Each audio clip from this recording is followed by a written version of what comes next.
ตัวให้มันได้รับวันไหลเดินสายเพื่อคนที่ทำ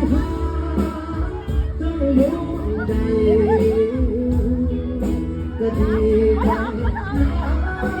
ใจบอกแต่ก็คงไม่ใจอย่างเราให้เขา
แม่น้ำตาเสียไหล